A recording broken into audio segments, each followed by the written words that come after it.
The way you experience life, you don't experience life. You experience the life you focus on. And what you focus on is based on beliefs and values. Whatever you believe, you tend to see that. Close your eyes. Before I close your eyes, look around the room and see everything that's brown, everything behind you, around you, clothing, anything on the walls, books, anything. And then say, close your eyes and tell me everything you saw that was red. People usually smile. They say a lot more brown than red. Then I have them open their eyes and look for red, and guess what? They find plenty of red. Well, you get what you look for.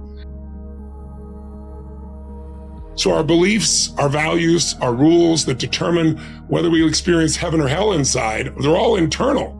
So it's like we can't control the external world, we can influence it. We have total control of this internal world, but most of us don't know how. People change their beliefs. I don't tell them what to believe. They discover what's limiting them.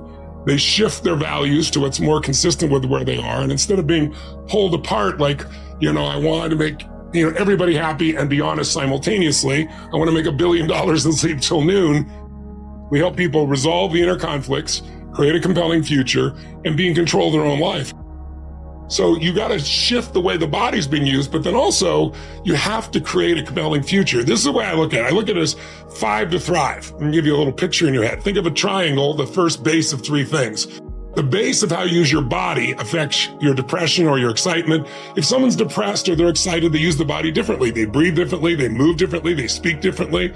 So you can make a biochemical change just by changing the body radically enough in the way you move. Second is what you focus on determines what you feel.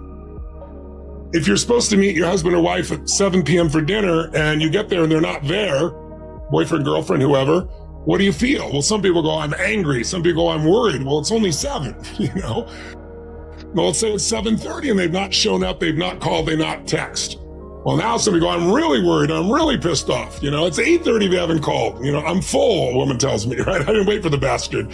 But my point is, whether you're angry or whether you're worried, those are biochemical effects, but they're all based on what you focused on. If you were really angry, like they did it again, they're probably screwing around with somebody else. If you imagine that in your mind, you're going to be upset. But if you were worried, you thought, what if they're in a car accident? And you're going to get a very different biochemical effect. But people have habits of what they focus on. And those habits become your biochemical habits as well. The human brain is a distortion, deletion, and generalization device. Your conscious mind can only handle so many things at once. You're not thinking about your clothing touching your skin or the sound of your heartbeat till I mention it.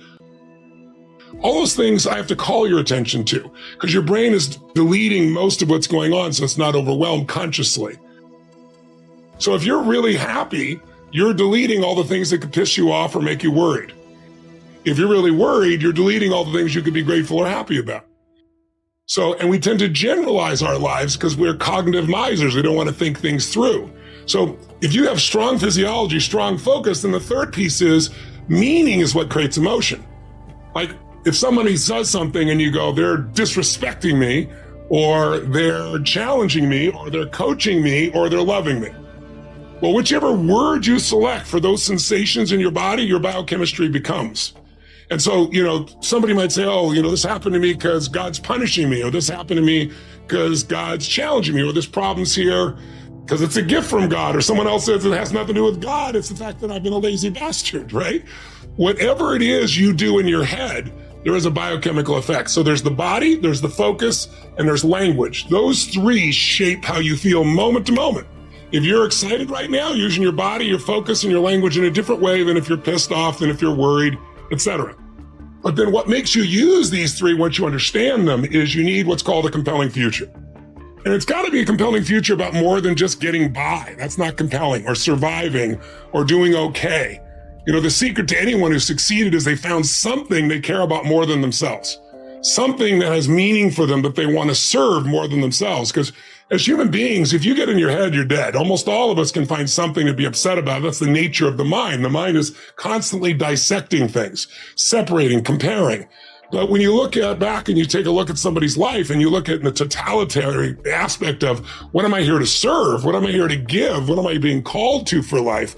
Those are the people that, were in concentration.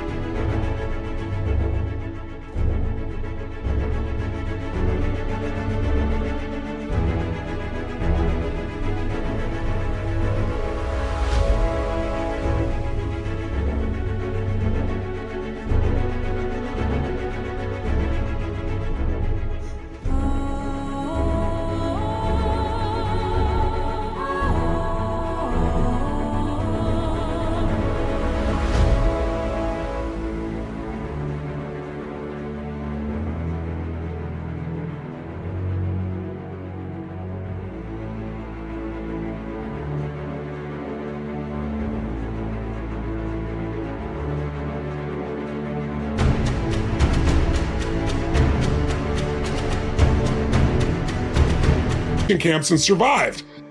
You need something that gets you to move forward. And I feel so bad for the generation today, Z generation millennials, because so many of them are now talking about not even having children because of the exaggeration of the problems. We've always had problems. I remember we were going to run out of oil, where the ozone was going to be destroyed in the 1970s, the cover of Time magazine.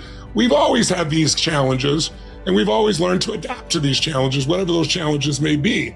But people today think these problems are forever, because we've had some times here that we've never had, where we literally shut down the whole world and had people trapped in their homes. And that has an effect on people because they don't have a compelling future.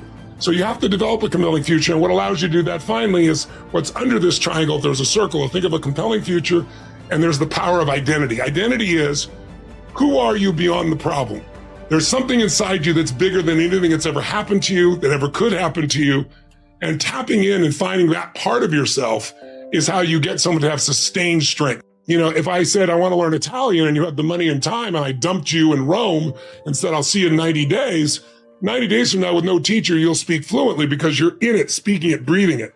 A belief is a poor substitute for an experience. So you can tell somebody something and they can nod their head and cognitively understand it. That's very different than the visceral experience of getting it in your body, where it starts happening automatically. People only change in an altered state.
Most people, think, hypnosis is something that people do to them. Most people are living in a hypnotized state. If you watch somebody, you're driving your car and then something catches your attention, you kind of focus on it for a while, and then all of a sudden you go, well, you were in a trance. Or you go to a hotel and somebody pushes the elevator and it's already lit up and they push the button. They're just in a trance. They're just going through the automatic motions. For most people, about 48% of what they do, science says, every day is automated. So they're not really thinking clearly. They're not open to what's really possible. So you need immersion. And so does it require hunger? Yes. But hunger can be awakened. Somebody can have no hunger, I have no interest, but then they see something that really excites them, or they go through a painful enough moment, or they get an environment where they see what's possible. It's like when people talk about self-esteem, I hate the term, it's so overused, but self-esteem does not come from what other people say to you. Someone can tell you your whole life you're beautiful, you're strong, you're smart, and you cannot trust yourself or not think so. Someone can tell you you're a piece of crap and you go, I'll show you. And some part of you it grows as a result. So it has nothing to do with what people say to us. Self-esteem is earned by yourself for yourself. It comes from doing something that's incredibly difficult and no one else knows it. You know it. And that's why you have esteem for yourself. Everything is conditioning. So the habits you have, the way you think, the way you feel, the way you perceive life is conditioning. Any condition pattern can be changed with new conditioning, and it doesn't take as long if you know what you're doing. They did research at UC Irvine years ago, and I don't support this research, but this is what they did. They take a monkey and they take down 4 of his fingers, and then they just bend his finger manually 10,000 times. So if you do this right now, if people at home say, if they say, well, your finger, how'd you do that? They go, I don't know, I just thought it. Well, when they untape the monkey's finger, guess what? He does this for no good reason. It's conditioned. Imagine every time you bend the finger, you're putting a thread of connection between neurons, nerve cells in the brain. It's not fancy, just think of nerve cells. Do it again, 2 strings, 10,000 times, you're wired, right? Well, some people are going on the way to work every day and they get off on the same on-ramp, but one day they're on the phone and they don't need to go that off-ramp and they get off on it automatically, right? They're like a monkey, they've been trained. But what UC Irvine found is they could interrupt this pattern and they could create a new pattern, and it didn't take 10,000 bends to do it if they stimulated the pleasure center of the brain. if they stayed in the pleasure center while they bent the finger, they got like 100 strings of connection. So 24 of these produce what they used to get from 10,000. So I use that principle in what I do. It's why people enjoy it so much. It's not a pain-driven experience. It's a pleasure-driven experience. Because listen, your brain's going to avoid pain any way it can, and it's going to move towards pleasure. Well, if I can get you to link pleasure to what you need to do so it doesn't take willpower, because look, willpower never lasts. I got a lot of willpower. I know you do too, but there's a limit to willpower.